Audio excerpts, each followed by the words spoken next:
வணக்கம். நீங்கள் இணைந்திருப்பது தடம் நியூஸின் இரவு நேர செய்திகளுடன். விரிவான செய்திகளுக்கு செல்லும் முன் முதலில் தலைப்புச் செய்திகள். மின்கட்டண உயர்வின் எதிரொலி அதிகரித்த பொருட்களின் விலை. உச்சம் தொடுகிறது தேயிலை உற்பத்தி. வாகன இலக்கு தகடுகளை அச்சிடுவதற்கு புதிய நிறுவனம் எடுக்கப்பட்ட நடவடிக்கை. கொழும்பில் நடைபெற்ற சர்வதேச யோகா தின நிகழ்வு. போலி நாணயத்தாள்களுடன் கைதான சந்தேக நபர். தொடர்பான விரிவான செய்திகள். மின்சார கட்டண அதிகரிப்பை தொடர்ந்து அத்தியாவசிய நுகர்வுப் பொருட்களின் விலைகளும் தன்னிச்சையாக உயர்த்தப்பட்டுள்ளதாக நுகர்வோர் சங்கங்கள் சுட்டிக்காட்டியுள்ளன. நாடு முழுவதும் அரிசி, தேங்காய், காய்கறிகள், மீன், இறைச்சி உள்ளிட்ட அத்தியாவசிய நுகர்வோர் பொருட்களின் விலைகள் சந்தையில் பெருமளவில் உயர்ந்துள்ளதால் மக்கள் கடும் சிரமங்களை எதிர்கொள்வதாக தெரிவிக்கின்றனர். அத்துடன் சவர்க்காரம், சலவை தூள், பற்பசை மற்றும் ஷாம்பு போன்ற பொருட்களின் விலைகளும் கடுமையாக அதிகரித்துள்ளன. மேலும் வணிகர்கள் மற்றும் உற்பத்தியாளர்கள் தங்கள் நுகர்வுப் பொருட்களை தன்னிச்சையான விலையில் விற்பனை செய்வதால் நுகர்வோர் பெரும் சிரமங்களை எதிர்கொள்வதாக அரசாங்கம் உடனடியாக இதில் தலையிட்டு விலைகளை ஒழுங்குபடுத்த வேண்டும் என்று நுகர்வோர் சங்கங்கள் கூறுகின்றன. அத்துடன் அதிக விலைக்கு பொருட்களை விற்பனை செய்யும் வர்த்தகர்களை நீதியின் முன் நிறுத்த சோதனைகளை அதிகரிக்க வேண்டும் என்றும் நுகர்வோர் சங்கம் அரசாங்கத்திடம் கோரிக்கை விடுத்துள்ளனர். இதேவேளை தனியார் வகுப்புகளின் கட்டணங்கள் பெருமளவில் அதிகரித்ததால் பெற்றோர்கள் பெரும் சிரமங்களை எதிர்கொள்வதாக தெரிவித்துள்ளனர்.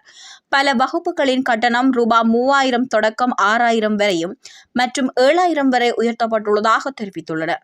இது தொடர்பில் ஜனாதிபதி மற்றும் கல்வி அமைச்சர் இந்த விடயத்தில் தலையிட்டு சரியான முடிவுகளை எடுக்குமாறு பெற்றோர்கள் கோரிக்கை விடுத்துள்ளமை குறிப்பிடத்தக்கது. நாட்டின் தேயிலை உற்பத்தியானது கடந்த மாதம் 2.9% அதிகரித்துள்ளதாக தெரிவிக்கப்பட்டுள்ளது. இது 25.37 மில்லியன் கிலோகிராமாக பதிவாகியுள்ளது. இந்த வருடத்தின் முதல் 5 மாதங்களில் மாத்திரம் தேயிலை உற்பத்தியானது 113.96 மில்லியன் கிலோகிராமாக பதிவாகியுள்ளமை தெரிவிக்கப்பட்டுள்ளது. அத்துடன் கடந்த வருடம் இந்த காலப்பகுதியில் ஒப்பிடும்போது தேயிலையின் உற்பத்தி 104.80 மில்லியன் கிலோகிராமாக பதிவாகியிருந்தது. நாட்டின் மத்திய மாகாணத்திலேயே தேயிலை உற்பத்தி அதிகரிப்பை பதிவு செய்திருந்ததாக தெரியவந்துள்ளது. வாகன இலக்க தகடுகளை அச்சிடும் பணிகள் 1 மாத காலத்துக்கு நிறுத்தி வைக்கப்பட்டுள்ளமையால் சுமார் 15,000 வாகனங்களுக்கு வாகன இலக்க தகடுகளை அச்சிடுவதற்கான தேவை ஏற்பட்டுள்ளதாக தெரிவிக்கப்பட்டுள்ளது. மோட்டார் வாகன போக்குவரத்து திணைக்களத்தின்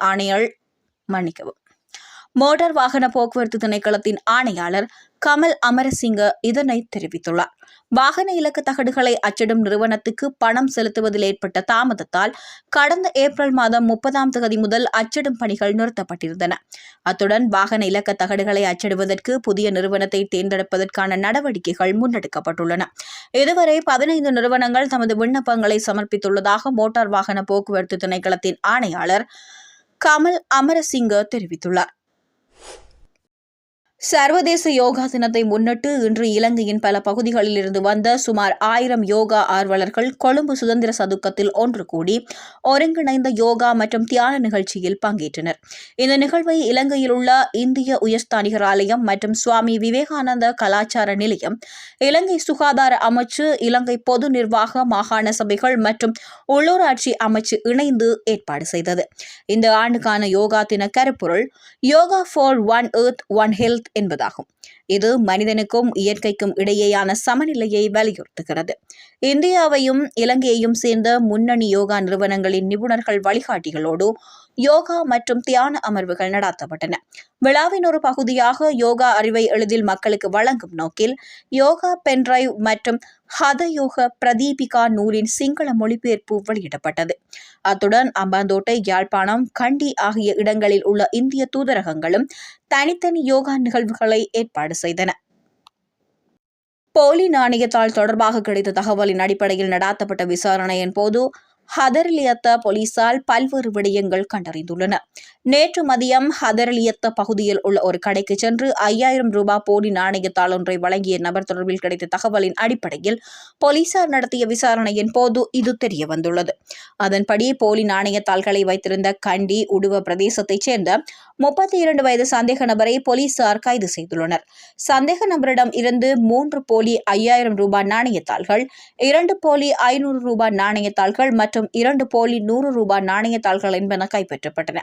மேலும் சந்தேக நபரின் வீட்டில் நடாத்தப்பட்ட சோதனையின் போது போலி 50 ரூபாய் நாணயத்தாள்கள், அச்சிடப்பட்ட 9 கடதாசிகள், போலி 100 ரூபாய் நாணயத்தாள்கள், அச்சிடப்பட்ட 4 கடதாசிகள், போலி 500 ரூபாய் நாணயத்தாள்கள், அச்சிடப்பட்ட 4 கடதாசிகள், போலி 5000 ரூபாய் நாணயத்தாள்கள், அச்சிடப்பட்ட 6 கடதாசிகள் என்பன கண்டுபிடிக்கப்பட்டன.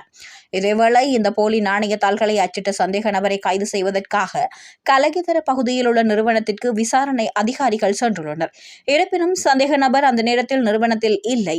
மேலும் போலி நாணயத்தாள்களை அச்சிட பயன்படுத்தப்பட்ட ஒரு கணினி மற்றும் அச்சு இயந்திரம் ஆகியவற்றை பறிமுதல் செய்ததாக போலீசார் தெரிவித்தனர். இந்த விவகாரம் குறித்து ஹதரிலியத்த போலீசார் மேலதிக விசாரணைகளை மேற்கொண்டு வருகின்றனர். இதுபோன்ற செய்திகளை தெரிந்து கொள்ள தடம் நியூஸ் சேனலை சப்ஸ்கிரைப் செய்து அருகில் உள்ள பெல் பட்டனை கிளிக் செய்யுங்கள். மேலும் இதுபோன்ற செய்திகளை உடனுக்குடன் தெரிந்து கொள்ள தடம் FM.com என்ற இணையதளத்தின் வாயிலாகவும் எங்களுடன் இணைந்து கொள்ளுங்கள்.